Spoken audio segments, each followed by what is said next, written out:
बिस्मिल्लाहिर्रहमानिर्रहीम। नाज़रीन, शाहिद जमील मिनहास, प्रोग्राम कामयाब लोग में आपके बिल्कुल पास।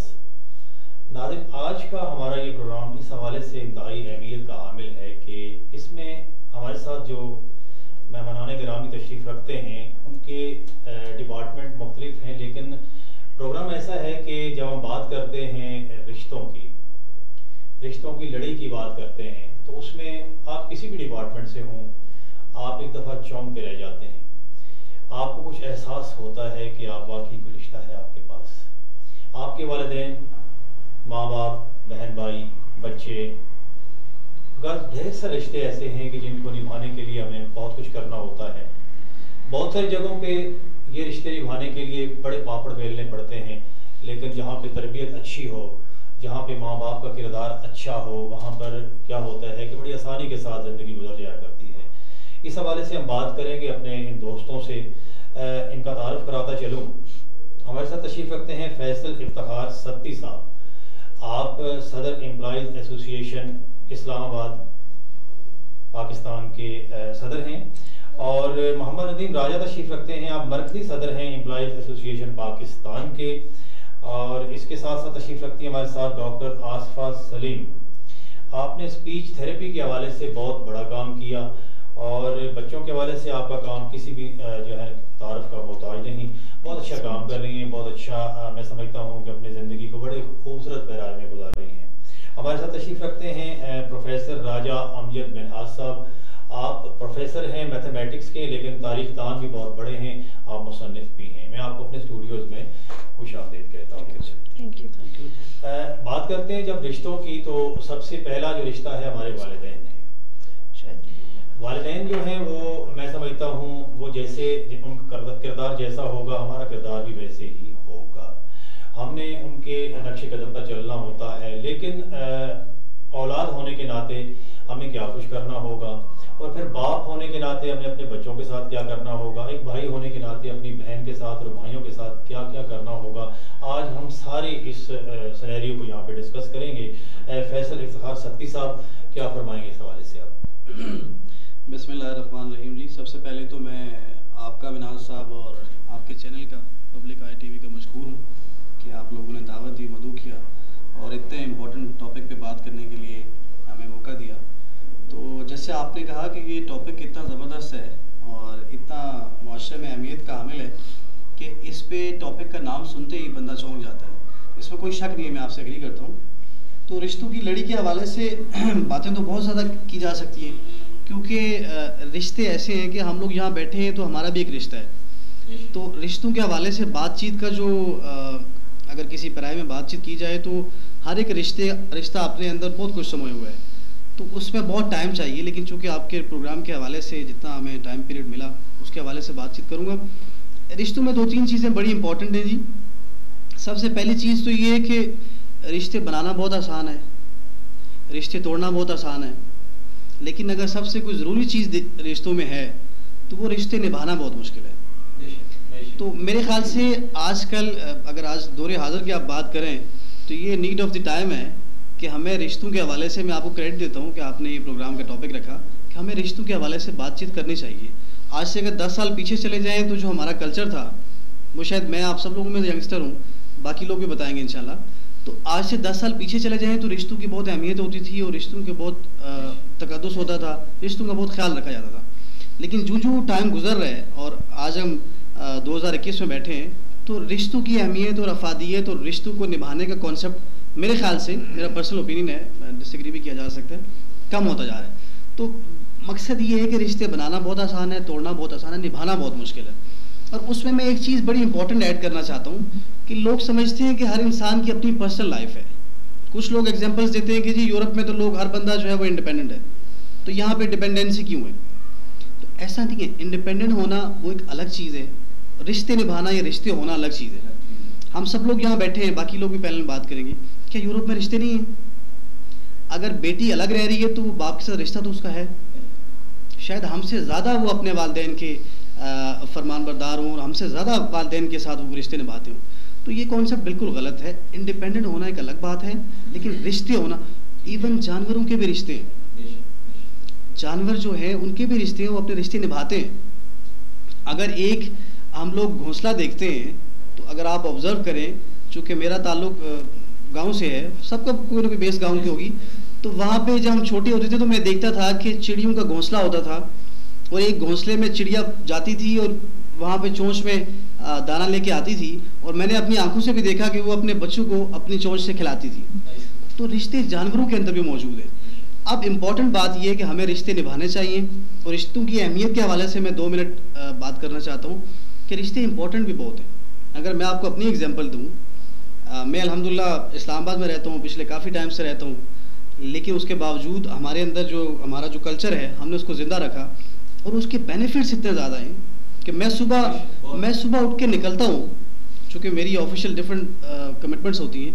जब मैं सुबह उठ के निकलता हूँ तो चूँकि रिश्ते ज़िंदा हैं घर के अंदर, तो मुझे ये परेशानी नहीं होती कि मेरे घर के जो इंतज़ामात हैं या जो मेरे फैमिली के जो इश्यूज़ हैं। ऑफकोर्स जब फैमिली होती है, बच्चे होते हैं, तो डिफरेंट टाइप्स की चीज़ें जो इंसान के साथ लगी रहती हैं। कोई बच्चा बीमार हो गया, अल्लाह ना करे कोई एक्सीडेंट हो गया, कोई और परेशानी होगी, घर में कोई चीज़ ज़रूरत है, तो हमारे घर के अंदर, हमारी फैमिली के अंदर रिश्ते ज़िंदा हैं, तो उसका बेनिफिट क्या है कि मैं बड़ा रिलैक्स रहता हूँ पूरा दिन। निभा कर रखा हुआ है, वो जिंदा है, इसलिए जब बाहर जाते हैं तो आपको किसी किस्म की फिक्र नहीं होती कि पीछे कुछ हो जाए, तो आप बहुत सारे लोग मौजूद हैं घर पे मौजूद। देखिए जी, ये एक अहमियत मैं बता रहा हूँ आपको रिश्तों की, कि कल्चर इस तरफ जा रहा है कि शायद रिश्ते निभाना को बहुत मुश्किल काम है, और रिश्तों को टाइम देना ये कोई वेस्टेज ऑफ टाइम है। सो आई डिसएग्री विद दिस कि जी को रिश्तों को निभाना वेस्टेज ऑफ टाइम नहीं है, बल्कि रिश्तों को निभाना एक्चुअली वक्त की कदर करना, रिश्तों को निभाना है। और अल्लाह सुब्हानहू व तआला ने और अल्लाह के नबी सल्लल्लाहु अलैहि वसल्लम ने, अल्लाह ताला ने फरमाया कि मैं हुकूकुल इबाद के बारे में आपसे पूछूंगा। अल्लाह ने कहा मेरे हुकूक में माफ़ कर दूंगा, हुकूकुल इबाद नहीं माफ़ करूंगा। तो बेसिकली हुकूकुल इबाद क्या है? अगर इस टॉपिक पे बात की जाए तो हुकूकुल इबाद इज़ ऑल अबाउट रिश्तों की लड़ियाँ। सो हर रिश्ते को निभाना, भाई को उसके हुकूक आपने देने, बहन को उसके हुकूक आपने देने, वालिदैन को उनके हुकूक आपने देने, और इसी तरह दोस्त भी एक रिश्ता है।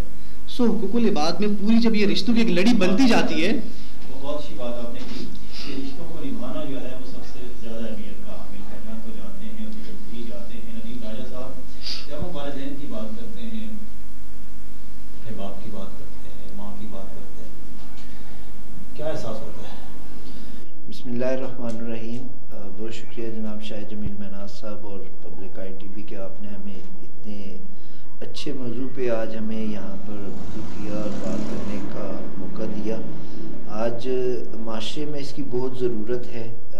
जिस टॉपिक को आपने छेड़ा है, जहाँ प्रिंट और इलेक्ट्रॉनिक मीडिया का दौर हो और बेशुमार चीज़ें आप जब मोबाइल उठाएं या TV उठाएं तो आपको बेशुमार वो चीज़ें नज़र आती हैं, और उन चीज़ों से आज माशरे बनते और बिगड़ते हैं।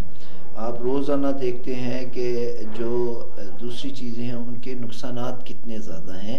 और मैं स्पेशली कभी कभी जो है सुबह के जो मॉर्निंग शोज़ होते हैं, मैं उनको भी कभी कभार देखता हूं, तो मुझे थोड़ा सा महसूस होता है कि हम शायद किसी और तरफ चल पड़े हैं। अगर ऐसे टॉपिक्स जो हैं वो मीडिया, वो जो कहते हैं ना जहन साजी, मीडिया बेसिकली जहन साजी करता है और किरदार साजी करता है। लेकिन आज जो इसका फुकदान है, आज इसकी कमी है हमारे में कि हम जो है अपने रिश्तों को पहचान नहीं सकते।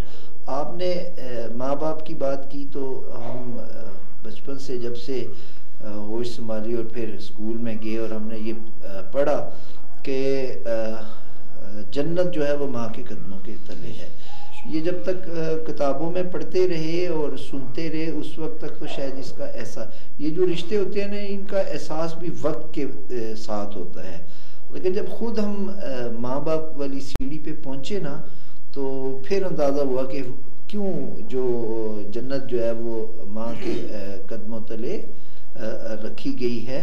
और नबी करीम सल्लल्लाहु अलैहि वसल्लम ने माँ के हवाले से जो बातें, जो हदीस, जो चीज़ें सामने आई हमारी, वो हम सब के लिए मिशले राह हैं। और अपनी जो है बेटी के लिए अपनी चादर बिछाना और ये सारा, मुझे तो बड़ी हैरानगी होती है बाज़ औक़ात के जो लोग माँ बाप को छोड़ के, बहन भाइयों को छोड़ के जो है, एक तो हमारे ये खून के रिश्ते हैं इनके साथ तो किसी न किसी तरह हमें फिर भी जुड़ना पड़ता है। मैं हमेशा ये कहा करता हूँ अपनी फैमिलीज़ में भी, अपने दोस्त अहबाब को भी, कि जो खून के रिश्ते हैं ये कभी नहीं छोड़े जा सकते। और हमारे एक बुज़ुर्ग कहा करते थे कि वो कहते थे कि जब कोई बंदा फोत हो जाता है तो लोग कहते हैं जी कि हमने मुंह देखना है, तो वो बड़ी सख्ती से कहा करते थे कि ये कोई आईना है जो आपने उसके मरे हुए का मुंह देखना है। जब वो जिंदा था तो आपने कितना एक उससे ताल्लुक छोड़ा हुआ था, आज आप वो मर गया तो आप जो है ना आ गए हैं और आकर उसके मुंह देखना, ये कोई आईना है जो उसका आप मुंह देखने आए हैं। तो इसी तरह जो हमारे शुबाजात हैं जिनमें हम काम करते हैं वो भी हमारे रिश्ते हैं। एक जो बॉस है तो उसका जो स्टाफ है वो भी उसका एक रिश्ता है। जैसे फैसल भाई ने कहा कि रिश्ते बनाना और तोड़ना तो बहुत आसान है, निभाना बहुत मुश्किल है। बहुत सारी चीज़ों पे सेक्रीफाइस करना पड़ता है, तब जाके रिश्ते जो बनते हैं। और मैं ये चाहूँगा कि इसके ऊपर ये जो तसलसल है ये मुख्तलिफ फील्ड के जो है लोग वो आएँ और इसको उजागर करें और मीडिया पे जो है ना ये चीज़ ज़्यादा से ज़्यादा हो। अच्छा नदीम भाई से बात कर रहा हूँ आपकी, आप हॉल्स चलाते हैं, आए दिन हमारी बहनों बेटियों की शादियाँ होती हैं, आप देखते करते हैं, रोज़ कोई ना कोई वाक़यात आपके सामने रूनुमा होते होंगे। बाप को या बेटी को बाप से बिछड़ते हुए, माँ बाप से बिछड़ते हुए देखते होंगे, क्या महसूस करते हैं? सर जी बड़ी मुश्किल सवाल आपने किया है कि जिसको एक बाप के लिए, मेरी बेटी अभी 8-9 साल की है और कभी वो कहीं चली जाए किसी पो के घर, किसी खाला के घर या ननिहाल, तो आप यकीन कीजिए कि रात को मुझे ऐसे महसूस होता है कि शायद आज कोई चीज़ मिस है मेरे से। तो वो जो 20 साल 30 साल 25 साल जिस बाप ने अपनी बेटी को अपने पास रखा होता है और वो जब अगले घर जाने के लिए हो रही होती है तो उसकी कैफियत तो शायद बयान करना बहुत मुश्किल है। लेकिन फिर सितम ज़रीफ़ी ये होती है कि आज जो माशरे में जो हमारा मामला है, जब उन बच्चियों के घर ख़राब होते हैं तो लोग ये नहीं सोचते कि यार जिस बाप ने इतनी मेहनत से, इतनी मुश्किल से इस बेटी को हमारे सपुर्द किया था, आज अगर ये बेटी वापस जा रही है या इस पे किस खुदा न खास्ता कोई जुल्म ज़्यादती हो रहा है तो उस बाप की कैफियत का क्या होगी। और वो जो उसके अंदर से जो चीज़ निकलती है, जो बात निकलती है, उसका कोई तदारक नहीं कर सकता। तो इसलिए हम तो रोज़ाना देखते हैं, बड़े जज्बाती मनाजर भी देखते हैं। मैं आपको ये बताऊँ कि माशरे में जो हमारा माशरा है, जो खुद इंसान चाहे कैसा भी हो, लेकिन वो चाहता है कि जब जो उसकी औलाद है उसकी अच्छी से अच्छी तरबियत हो, उसे अच्छी से अच्छी तालीम मिले, उसको अच्छा रोज़गार मिले, उसको अच्छा रिश्ता मिले। तो ये सारी चीज़ें जो है वो ये इन्हीं रिश्तों की वजह से हैं। माँ बाप हो, बहन भाई हों। तो मैं इस जो निज़ाम में, और मैं हमेशा लोगों से रिक्वेस्ट किया करता हूँ कि आंखें बंद होने से पहले अगर आपके कोई मामला डिस्टर्ब हैं तो उनको आप आपस में सुधार लें, मिल बैठ जाएं। ईगो जो हमने रखी होती है ना अपने अंदर के अनाज जिसे कहते हैं, वो उसको हमें ख़त्म करना पड़ेगा। जब हमारे अंदर से ईगो और अना ख़त्म होगी तो इंशाल्लाह ये रिश्ते खुद ही परवान चढ़ना शुरू हो जाएंगे। बहुत बात की आपने नदीम राजा साहब की गुफ्तगू का अगर हम निचोड़ निकालें तो ये बनता है कि जब आप बिस्तर फ़र्क पे होंगे, जब आपके पास कोई रिश्ता नहीं होगा तो फिर क्या होगा? फिर आप किसको आवाज़ देंगे? हो सकता है आवाज़ भी ना दे सकें, और फिर आप के जहन के अंदर पूरी वीडियो चलेगी जो कुछ आपने किया। तो मेरे ख्याल में रिश्तों को संभालना बहुत ज़रूरी है। डॉक्टर आसफा सलीम, मैं आपको भी खुशामदीद कहता हूँ। बहुत खूबसूरत काम कर रही हैं आप बच्चों पे काम कर रही हैं, बहुत ज़्यादा काम कर रही हैं। बच्चों के हवाले से कोई बात? जी, बिस्मिल्लाहिर्रहमानिर्रहीम। शाहिद साहब, पहले तो आपका बहुत शुक्रिया कि आपने ये प्लेटफॉर्म मुहैया किया और पब्लिक ITV का, कि उन्होंने आज हमें इनवाइट किया है और एक इंतहाई खूबसूरत टॉपिक को जो है हम लोग डिस्कस कर रहे हैं। माशाल्लाह फैसल साहब ने भी बड़े अच्छे अपने व्यूज़ दिए। जो मेरे साथ साहब तशरीफ़ फरमाए नदीम साहब हैं, इनके भी माशाल्लाह बहुत एक्सपीरियंस्ड भी हैं और डेली ये बहुत सारे रिश्तों को देखते भी हैं। और वही जैसे बेटी की बात हुई और शादी ब्याह की और ये सारी चीज़ें, मैं अगर इसको डिस्कस करूँगी तो बीइंग अ साइकोलॉजिस्ट या बीइंग अ मदर इस चीज़ को मैं लेकर चलूँगी कि रिश्ते क्या हैं। रिश्तों का मतलब है एहतराम करना, एहसासात करना, उसके लिए कोई भी सिन्फ का होना, उसका इंसान हैवान होना, उसका छोटा बड़ा होना, ये चीज़ें मैटर नहीं करती हैं। आप कितना किसके लिए सेक्रीफाइस करते हो और आप किसी के लिए क्या कर सकते हो। और वही बात है कि जहाँ ईगो आ जाती है, जहाँ अपनी ज़ात आ जाती है, तो फिर मेरे ख्याल में दूसरे के लिए जगह की गुंजाइश नहीं होती। तो जब तक आप अपने आप को नहीं मारते हैं, मतलब जिस तरह से मेरा जो एक थोड़ा ताल्लुक़ है सोशल वर्क के हवाले से या स्पेशल बच्चों के हवाले से, तो हमारे सामने बहुत सारी ऐसी खूबसूरत हस्तियाँ गुजरी हैं। जिस तरह अगर हम ईदी साहब की बात करते हैं या उस तरह करते हैं, तो क्या उनका रिलेशन था किसी के साथ? कोई रिलेशन नहीं था, लेकिन वो मेरे ख्याल में माँ बाप से भी ज़्यादा बढ़कर बच्चों के साथ करते थे। अभी अगर मैं अपनी लाइफ को एक लेकर चलूँ तो मैंने शायद 1 से 2 चीज़ें शायद मैं कहती हूँ मैंने अर्न की है अपनी लाइफ में, और वो मैंने अर्न की है लोगों के साथ रिलेशंस। और डेफिनेटली जब आते हैं पेरेंट्स स्पेशल नीड के बच्चों के साथ जब आते हैं, आप यकीन कीजिए कि जो फर्स्ट मीटिंग होती है वो रोने धोने वाली एक मीटिंग होती है, और बहुत सारी चीज़ें जो उनकी दिल की होती हैं वो मेरे साथ डिस्कस होती हैं। अब यही वजह है कि वो रिलेशन मेरा, अगर एक भी पेशेंट अगर जो फर्स्ट टाइम भी मुझसे मिला है, वो 10 साल बाद भी अगर मिलता है तो मुझे उसकी पूरी हिस्ट्री भी याद रहती है और एक उससे बड़ा अच्छा एक रिलेशन भी बन जाता है। तो बाकी जहाँ तक अगर बीइंग अ मदर में एक बात करूँ, तो मैंने अपने बच्चों की तरबियत के लिए एक चीज़ उन्हें सिखाई है कि बेटा आपने किसी के साथ जो है वो मोहब्बत के साथ और प्यार के साथ पेश आना है। अभी जैसे मैं बात करूँ, मेरे पास मतलब मेरे ख्याल में 24 में से कोई 17-18 घंटे जो है वो मेरे बच्चों के साथ ही गुजरते हैं और स्पेशल नीड के बच्चों के साथ गुजरते हैं। और कुछ ऐसा हमारा सेटअप है कि जिसमें मेरे बच्चे अपने भी होते हैं। आप यकीन कीजिए कि मतलब आजकल के उस दौर ऐसा है या क्या है कि अपना बच्चा भी सम टाइम बर्दाश्त नहीं होता आपको, लेकिन इस तरह के बच्चों के साथ रहना, उनसे मोहब्बत करना, और मैं मतलब अल्हम्दुलिल्लाह मेरे जो अपने बच्चे हैं माशाल्लाह, वो उनके साथ बिल्कुल इस तरह का उनका एक होता है कि फ्रेंडशिप वाला, कभी कोई चीज़ हमें ऑड लगी ही नहीं, कभी कोई चीज़ इस तरह की फील ही नहीं हुई कि ये शायद अलग है या कुछ ऐसा है।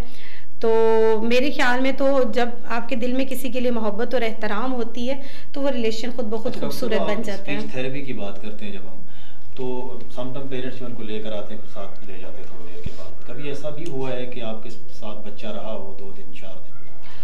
जी 2-4 दिन का तो नहीं है, मतलब इस तरह से कि जैसे स्पीच थेरेपी का अक्सर लोगों को शायद यही माइंड में आता है कि शायद थोड़ी देर के लिए स्पीच थेरेपी की और बच्चा आया, आधे घंटे का सेशन हुआ और बच्चा चला गया।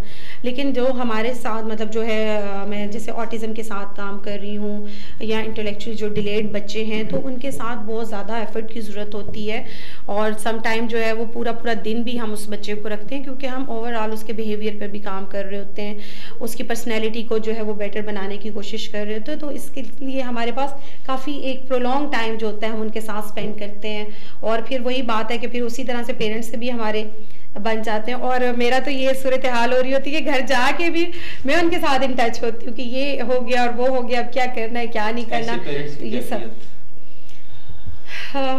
मुझे पेरेंट्स की तो है, मैं खुद सम टाइम बहुत ज़्यादा इमोशनल हो जाती हूँ, और मेरे लिए भी एक बड़ी अजीब बात होती है। जैसे अगर मैं थोड़ा सा, अगर आपके पास टाइम हो तो मैं डिस्कस करना चाहूँगी। जैसे आज भी एक बच्ची आई मेरे पास, और वो क्लेफ्ट पैलेट के साथ थी, और उसकी ये हिस्ट्री थी कि वो बचपन में भी जब छोटी थी तो 3-4 साल लगातार थेरेपीज करवाती रही, और अभी बड़ी नेजलाइज्ड उसकी साउंड थी। मेडिकल की वो स्टूडेंट थी बच्ची, और इंतहाई प्यारी और इंतहाई ज़हीन वो बच्ची थी। और जब मैंने उसकी वो हिस्ट्री लेनी शुरू की तो उसने रोना शुरू कर दिया शिद्दत से, और अब मुझे समझ नहीं आ रही थी कि मैं उसको कैसे कंसोल करूं या कैसे उसको करूं। और उसकी जो मदर की कैफियत थी, मतलब ये तो मैं एक दिन की बात बता रही हूँ, डेली बेसिस पे ऐसे ही हो रहा होता है। हम खुद बहुत ज़्यादा समटाइम डिस्टर्ब हो जाते हैं, समझ नहीं आती क्या करें, हम क्या कर सकते हैं उनके लिए। बस अल्लाह पाक है जो सबकी वो कह लें कि मदद फरमाता है। बहुत मज़े की बात आपने की कि रिश्ते जो हैं वो छोटे बच्चों से शुरू होते हैं, फिर बुढ़ापे की दलील तक जाते हैं, हमें सबको निभाना होता है, उनके साथ चलना होता है। बात एहतराम की है, एहतराम की बात की, बहुत अच्छा लगा कि एहतराम होगा तो रिश्ते होंगे, वरना रिश्ते सवाल ही पैदा नहीं कि पायदार हो सके। प्रोफेसर राजा अमजद मिनहाज साहब, आप मैथमेटिक्स के प्रोफेसर हैं, बहुत अच्छा तारीख लिखते हैं, बहुत अच्छी बातें करते हैं, क्या कहेंगे आप इस हवाले से? राज साहब, सबसे पहले तो मैं पब्लिक आई टीवी का शुक्रिया अदा करता हूँ, आपका भी और इस पैनल का भी, जिन्होंने मेरे से पहले इतनी अच्छी और मुतासरकुन गुफ्तगू की। लेकिन मुझे थोड़ा सा महसूस हुआ है कि थोड़ी सी मजहबी पहलू से भी इसमें गुफ्तगू करनी हुई, लेकिन थोड़ी सी मुझे लगा कि इसमें ज़रूरत है। अच्छी बात है। रिश्ते चंद किस्में रखते हैं, मसलन मजहबी रिश्ते भी हैं, तमाम मुसलमान भाई भाई हैं, ये भी एक रिश्ता है। रूहानी रिश्ते भी रखते हैं, जैसे उस्ताद शागिर्द का भी एक रिश्ता है। इसी तरह खूनी रिश्ते भी हैं, और खूनी रिश्तों में अगर थोड़ा सा मज़ीद इनको सुकेड़ें तो हम कह सकते हैं कि जी वरासती रिश्ते भी हैं जो और करीब हो जाते हैं। तो खूनी रिश्तों में वालिदैन का रिश्ता बड़ा कीमती रिश्ता है, बहुत मोतबर और बहुत ही मुकद्दम रिश्ता है। इस पे गुफ्तगू हुई भी, और इस पे कुरान पाक में भी बहुत बयान आया, और अम्बिया के मुख्तलिफ वाक़यात भी, मसलन वक़ज़ा रब्बुका अल्ला ताबुदू इल्ला इय्याहु व बिल वालिदैनि इहसाना। तो हुक्म आ रहा है कि इबादत के बाद जो पहला काम है वालिदैन के साथ एहसान करने का। और एहसान भी मेरे ख्याल में सारे बाप आप समझते हैं, एक चीज़ इंसाफ करना है और एक एहसान करना है। इंसाफ तो ये है कि जी बचपन में वालिदैन ने आपकी बीमारी पे 100 रुपया खर्चा है, अब आप 100 रुपया खर्चेंगे नहीं, आप सारी आमदनी खर्च देंगे, ये एहसान करना है। हज़रत इब्राहीम अलैहिस्सलाम के वालिदैन का आपको पता है, लेकिन वो भी दुआ फरमाते हैं कि रब्बना इग़फिरली व लिवालिदैया, या अल्लाह मेरे वालिदैन की मग़फ़िरत फरमा। हज़रत मूसा अलैहिस्सलाम कितनी बड़ी शख्सियत हैं, अल्लाह ताला से हम कलाम हुआ करते थे। कोई टूर पे जब जा रहे थे तो अल्लाह ताला ने आवाज़ दी कि मूसा अब तो उस तरह ना आना जैसा तेरी माँ पीछे होती थी, उसकी दुआएं होती थी, अब वो गुजर गई। इसी तरह हज़रत मूसा अलैहिस्सलाम से मुतल्लिक़ा एक और बात कि वो जन्नत में अपना पड़ोसी देखना चाहते हैं, तो वो एक लंबे वाक़े के बाद जो पता चलता है कि वो शख्स होता है कि जो अपनी वालदा की खिदमत करने वाला है। क्या बात है। इसी तरह रसूल पाक सल्लल्लाहु अलैहि वसल्लम का ये फरमाना कि काश कि मेरी माँ जिंदा होती और मैं फ़र्ज नमाज में सूरह फातिहा पढ़ रहा होता, जो कि वाजिब है हर रकत में पढ़ना, तो वो मुझे आवाज़ देती तो मैं नमाज छोड़ के उनकी खिदमत में पेश हो जाता। क्या बात। इसी तरह जब फतह मक्का का लश्कर जा रहा था रसूल पाक सल्लल्लाहु अलैहि वसल्लम की मैयत में, तो आप सल्लल्लाहु अलैहि वसल्लम उस लश्कर से जुदा होकर अपनी वालदा मोहतरमा की कब्र पे हाज़री पेश करते हैं। इसी तरह एक और वाक़या भी आपको सुना देता हूँ, वैसे टाइम कम है वाक़यात सुनाने के हवाले से, कि हज़रत अवैस करनी रसूल पाक सल्लल्लाहु अलैहि वसल्लम की ज़ियारत ना शायद फरमा सके, मगर आप सल्लल्लाहु अलैहि वसल्लम ने अपने असहाब से फरमाया कि आपकी ज़िंदगी में वो जब कभी मक्का आएँ, आज की घर से आएँ या किसी हवाले से आएँ, आपकी मुलाकात हो तो अपने हक में और उम्मत के हक में उनसे आप दुआ मंगवाना। वो क्यों कि वो इधर आ नहीं सके कि वालिदैन की खिदमत में लगे हुए हैं। वो अवैस करनी हो या बिलाल हबशी, उनके मरने वालों की हरादार आलिया, बहुत खूबसूरत बात आपने की, बहुत प्यारी बातें की आपने। फैसल इफ्तिखार सत्ती साहब, जाते जाते रिश्तों के हवाले से कोई पैगाम इस कौम के लिए? मिनहाज साहब, रिश्तों के हवाले से जैसे हमने बात की कि रिश्तों को निभाना कैसे है, तो सबसे इम्पोर्टेंट बात यह है कि रिश्तों को निभाना कैसे है।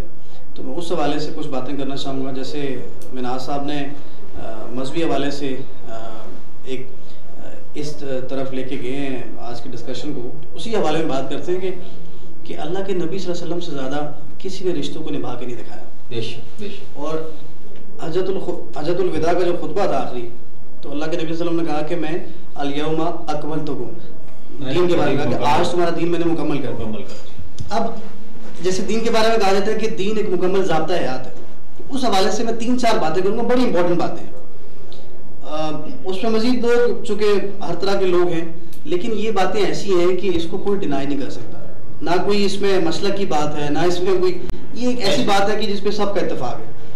अब उसमें सबसे पहली बात कि अल्लाह के नबी सल्लल्लाहु अलैहि वसल्लम ने वालिदैन के बारे में, जो अल्लाह के नबी सल्लल्लाहु अलैहि वसल्लम ने और अल्लाह ताला ने जो वालिदैन का मुकाम, जैसे मिनाज साहब ने कुरान की एक आयत तिलावत की, या जिस तरह हम नमाज में पढ़ते हैं कि वालिदैन पे एहसान करें, वालिदैन की खिदमत करें, उनका एहतराम करें, ये बहुत सारे लोगों को पता है, कोई बंदा गूगल पे भी जाए तो उसको पता है, थोड़ी सी एफर्ट करनी पड़ेगी। मतलब मैं अगर बताना शुरू करूं तो हमारे पास बहुत लंबी इस पर गुफ्तगू हो सकेगी। ये वालिदैन के हवाले से होगा। माँ के बारे में राय साहब ने जैसे कहा कि जी माँ के कदमों तले जन्नत है, तो बेसिकली माँ के कदमों तले जन्नत का एक मैसेज है। उसका मतलब ये है कि अगर आपने अल्लाह ताला की खुशनुदी हासिल करनी है तो आप माँ की खिदमत करें। और माँ की खिदमत क्या है?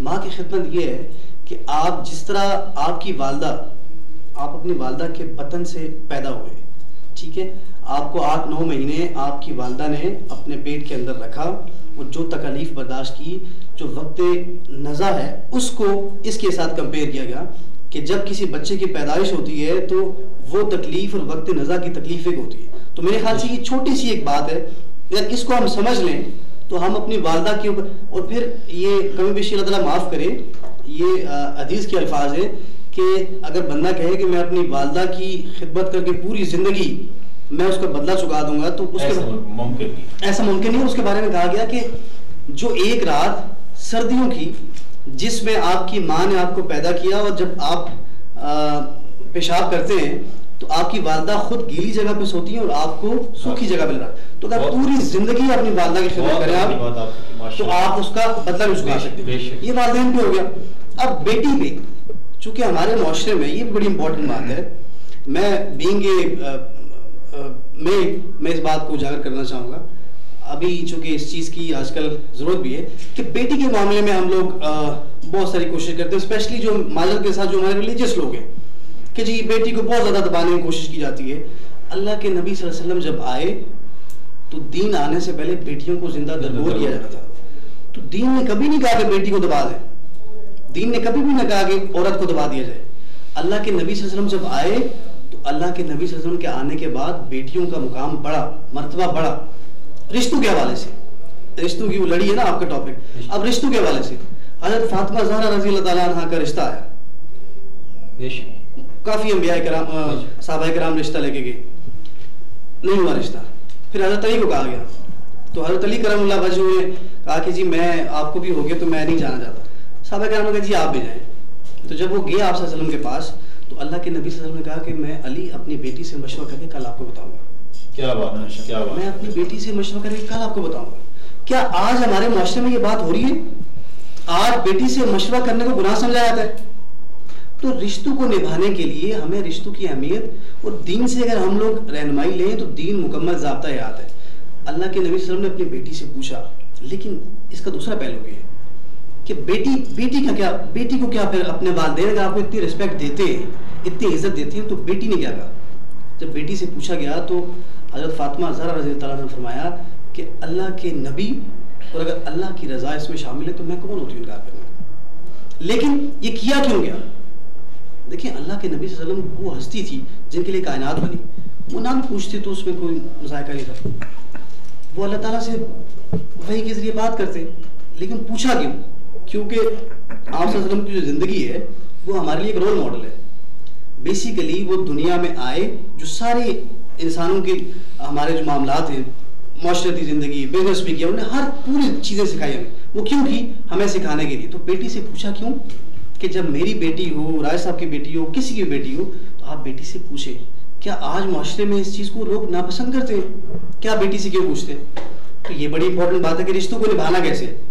अब इससे भी रिश्ते टूटते हैं। अगर यूरोप में देखा जाए तो जब बेटी और बाप का या वालिदैन का कॉन्फ्लिक्ट आता है कि जी रिश्ता यहाँ करना है, बेटी कहती है यहाँ करना है, या बेटी कह दे गलती से, स्पेशली हमारे जो सब कॉन्टिनेंट के लोग हैं, तो उसको गुनाह समझा जाता है कि बेटी की क्या हिम्मत हुई जो उसने कह दी। तो रिश्तों को निभाने के लिए बहुत कुछ सेक्रीफाइस भी करना है और रिश्तों को समझने की जरूरत है। बात आपने राज साहब ये बताएं कि बेटी को क्या करना होगा इस हवाले से? ये जो भरम रखना है अपने वालिदैन का, उसने क्या करना है?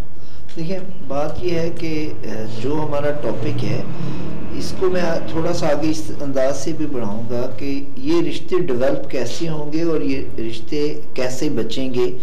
सबसे पहले तो आपने सवाल किया था पहले फैसल भाई से कि आप क्या मैसेज देना। मेरा सबसे पहला मैसेज ये है कि जो रिश्तों का तकद्दस है उसकी पामाली को बंद किया जाए। रिश्ते जो हैं उनको पामाल किया जाए, अपनी ज़ाती अना और उसकी चक्कर में जो है रिश्तों को कुर्बान ना किया जाए। जो बेटी है, देखिए जी बेटी का मामला जो है फिर वही है, ये तरबियत जो है ना ये बड़ी अहम चीज़ है, ठीक है जी। आज जब आप अपनी बेटी को स्कूल में दाखिल करवाते हैं, जब आप उसको दीगर चीज़ें, उसका लिबास है, उसकी दूसरी जितनी भी चीज़ें हैं, अगर 4, 5, 6 साल से ही अगर उसके तरफ लेके जाएंगे जो ज़रूरी चीज़ें हैं जिसमें हमारा दीन भी चलता हो और माशरे में भी कोई किसी किस्म की गबात ना हो, रिस्पेक्ट हो, तो कभी भी जो है वो इस पे जो है ना, वो जैसे फैसल भाई ने कहा कि हमारी बेजा जो पाबंदियां हैं वो भी कभी कभी मामलात को ख़राब कर देती हैं। ठीक है, देखिए वालिदैन का और जो बच्चों का रिश्ता है ना, वो बहुत फ्रेंडली होना चाहिए। जो बेटी ने जो बात बाहर जाके अपनी दोस्त से या किसी और से जो शेयर करनी है, वो माँ से ऐसा उसका रिश्ता डेवलप हो कि ऐसा कॉन्फिडेंस हो कि वो अपनी माँ से वो बात करे।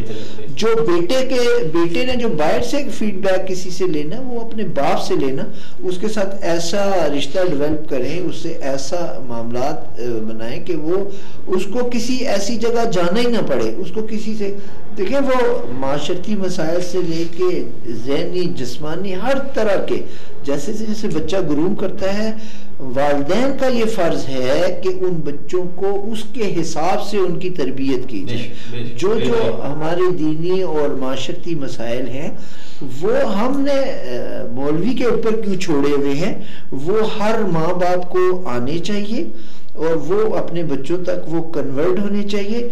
फिर अच्छे और बुरे के, जब बच्चा फिर किसी यूनिवर्सिटी में, किसी कॉलेज में, किसी ऑफिस में जाता है, तो फिर जब उसकी घर से तरबियत अच्छी हुई होती है, माँ बाप ने सब कुछ सिखाया होता है, तो फिर वो उसको अच्छे और बुरे की माशरे में तमीज़ करने की जो है पूरी उसको उसके पास राइट होता है। बहुत चाहिए होगा मालिक के साथ।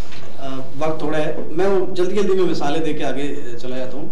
2 रिश्ते, जिस तरह वालिदैन का और बेटी का मैंने बताया, इस तरह से मियाँ बीवी का एक रिश्ता है। अब उसकी मैं मिसाल देता हूँ, आगे चले जाते हैं कि अल्लाह के नबी सल्लल्लाहु अलैहि वसल्लम जब इबादत करके रात को हुजरे में आया करते थे, तो वो ये रवायात में मौजूद है कि अक्सर औकात अपने जूते उतार के आते थे कि मेरे जूतों की आहट से कहीं आयशा रज़ी अल्लाह तआला अन्हा की नींद ना ख़राब हो जाए। तो क्या आज मुआशरे में ये चीज़ें हम प्रैक्टिस कर रहे हैं? कि क्या हमारे उलमा ये चीज़ें बता रहे? नहीं बता रहे। अब दोस्तों के हवाले से करते हैं कि अल्लाह के नबी सल्लल्लाहु अलैहि वसल्लम के दोस्त सिद्दीक़ अकबर, आप गारे हिरा की मिसाल देख लें, सफ़र में देख लें कि अल्लाह के नबी सल्लल्लाहु अलैहि वसल्लम सवारी पे होते थे, तो उन्होंने कहा कि इतने किलोमीटर तक मैं सवारी करूंगा, उसके बाद आप करेंगे और मैं उसको लेके चलूंगा। तो देखिए मसला ये है कि रिश्तों की अहमियत में बेसिकली उन्होंने बताया ये कि एक बैलेंस क्रिएट करना है। चाहे मियाँ बीवी का रिश्ता है, चाहे बाप बेटी का रिश्ता है, तो हमने एक बैलेंस क्रिएट करना है। और रिश्तों में कम्युनिकेशन बड़ी इंपॉर्टेंट है कि हमने एक दूसरे के साथ शेयर करना है। तो ये रिश्तों वाला टॉपिक बहुत जरूरी है। मिनाज साहब, इसमें दोबारा भी आप कोई टाइम रखें ताकि इसमें हम फर्दर बात मैं करना चाहता हूँ कि जो हमारा ख़ानदानी निज़ाम है, उसमें मेरा मैसेज है मर्द हजरात के लिए कि बैलेंस कायम करें। ये जो सास बहू का रिश्ता और नंद भाभी का रिश्ता है, इस पे काम करने की बहुत ज़रूरत है। अगर ये 2 रिश्ते हमारे ठीक हो जाएं, तो हमारा पूरे का पूरा माशरे का निज़ाम जो है वो ठीक हो जाएगा। रिश्ते टूटने से बच जाएंगे और रिश्ते निभाने की जो जरूरत है, कैसे निभाने हैं उसके लिए क्या कहेंगे आप इस सवाल?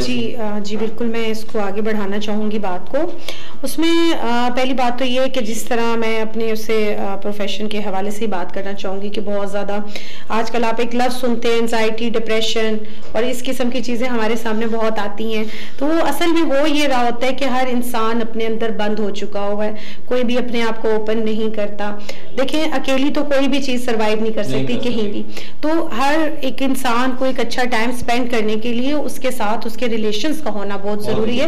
और ये ठीक है, हम खून के रिश्तों की बात करें, लेकिन हम दोस्ती की भी बात करते हैं, हम और भी रिश्तों को बीच में डालना चाहते हैं। एक तो ये बात है कि हम जब तक किसी के साथ अपनी क्लोजनेस नहीं करेंगे, तो हम वो कह लेंगे आप साइकोलॉजिकली जो है अपने आप को ख़त्म करते जाएंगे। एक तो इसके लिए हमें ये बहुत ज़रूरी है। दूसरी चीज़ है कि बड़ी एक सिंपल सी बात है कि हम तालीम के साथ साथ तरबियत की भी हमेशा बात करते हैं। अब तरबियत कैसे करनी चाहिए, क्योंकि अक्सर लोगों का क्वेश्चन होता है कि बच्चे हमारी बात नहीं मान रहे हैं, फलां इंसान हमारी बात नहीं मान रहा, तो उसकी तरबियत के लिए क्या करना है, आपने उनको कहने से ज्यादा इमिटेट करके दिखाना है। अब जैसे हजूर पाक सल्लल्लाहु अलैहि वसल्लम की ज़ात मुबारक थी, तो वो ठीक है बहुत सारी बातें समझाते भी थे और वाक़यात के साथ और उसके साथ, लेकिन वो बजाते खुद एक नमूना बने थे अपनी ज़ात में कि किस तरह से किसी से मिलना है, किसके साथ क्या इज्जत क्या एहतराम देना है आपने। तो ये सारी चीज़ें जब हम खुद करके दिखाएंगे तो हमें कहने की ज़रूरत नहीं पड़ेगी किसी को। और ये बड़ी सिंपल सी बात है, अगर आप किसी को रिस्पेक्ट देंगे आपको उसके अगेंस्ट रिस्पेक्ट ही मिलेगी। तो जो चीज़ आप चाहते हैं दूसरों से वो ही चीज़ आपको मिलेगी।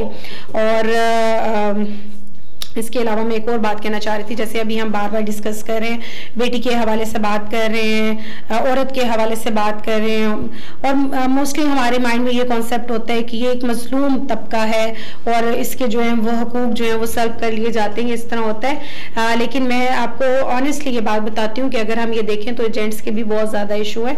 जो एक बंदा सारा दिन काम करके आया, जैसे उन्होंने कहा कि बैलेंस करना है सास बहू के रिश्ते में, तो उस बेचारे को भी थोड़ी सी स्पेस चाहिए अगर वो थक हार के आया है, तो वो उनको भी चाहिए कि इस तरह का घर में माहौल रखे कि वो मजीद आपके लिए मेहनत करे। वो आप लोगों के लिए मेहनत कर रहा है ना, तो अगर उसको एक अच्छा माहौल देंगे तो वो नेक्स्ट डे बिल्कुल रेडी होगा आपके लिए और काम करके आएगा। बहुत खूबसूरत बात, बहुत अच्छी बात की आपने। कहा जाता है जी तहजीब सिखाती है जीने का सलीका, तालीम से जाहिल की जहालत नहीं जाती। तो बहुत खूबसूरत बात आपने कर दी। और कहा जाता है कि आपने तो दरिया को कूजे में बंद कर दिया, बड़ी प्यारी बात की आपने।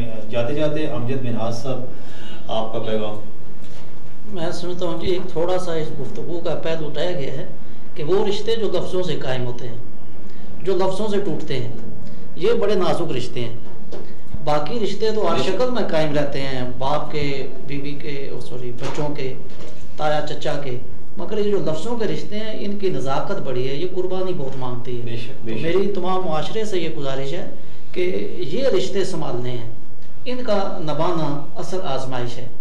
बाकी तो हर शक्ल में ही कायम रहते हैं, इनका कायम रखना इंसान को और मुआशरे को बहुत आगे लेके जाता है। और ये मुआशरती मसाइल हैं कि हम फौरी तौर पे इश्तियाल में आके बाद रिश्तों को तोड़ बैठते हैं, फिर उनका खमियाजा औलादे बर्दाश्त करते हैं कि रिश्ते मियां बीवी का थोड़ा सा एलैबोरेट हो जाता है। जी जी ठीक है, मैं यही कहना चाह रहा हूँ। जी जी बड़ी अच्छी बात आपने कर दी कि वो कहा जाता है ना कि हर शख्स खुदा बनने की कोशिश में है मसरूफ, लेकिन ये तमाशा भी खुदा देख रहा है। बड़ी प्यारी बात आपने कर दी कि हमें लफ्ज़ों का भी एहतराम भी करना होगा और बोलने से पहले सोचना भी होगा कि इसके नताइज क्या क्या मरतब होते हैं। बहुत शुक्रिया फैसल इफ्तिखार सत्ती साहब, आप सदर एम्प्लॉयज़ एसोसिएशन पाकिस्तान के हैं, और मोहम्मद नदीम राजा आप मरकज़ी सदर हैं एम्प्लॉयज़ एसोसिएशन पाकिस्तान, और फिर डॉक्टर आसफा सलीम, आपने स्पीच थेरेपी के हवाले से जो आपका किरदार है किसी भी तारुफ का मोहताज नहीं, और प्रोफेसर अमजद मिनहाज साहब आप हैं रियाजी के उस्ताद, लेकिन तारीख बहुत अच्छी लिखते हैं, और आज आपकी बातें सुन के और भी बहुत अच्छा लगा। इंशाल्लाह ये प्रोग्राम हम दोबारा भी करेंगे। काफ़ी तशनगी बाकी है इस हवाले से, रिश्तों के लड़ी के हवाले से बड़ी खूबसूरत गुफ्तगी आप लोगों ने की और बड़ी खूबसूरत बातें की आप लोगों ने। इंशाल्लाह मुझे पूरा यकीन है कि हमारी जो सामीन हैं, हमारे जो नाज़रीन हैं ज़रूर महसूस हुए होंगे, लेकिन इंशाल्लाह हमारे पास वक्त हुआ तो हम दोबारा इस मौजू पे बात करेंगे। इसके साथ ही हमारे आज के इस खूबसूरत प्रोग्राम का वक्त ख़त्म होता है। अपने मेज़बान शाहिद जमील मिनहास को इजाज़त दीजिए। अल्लाह हाफ़िज़।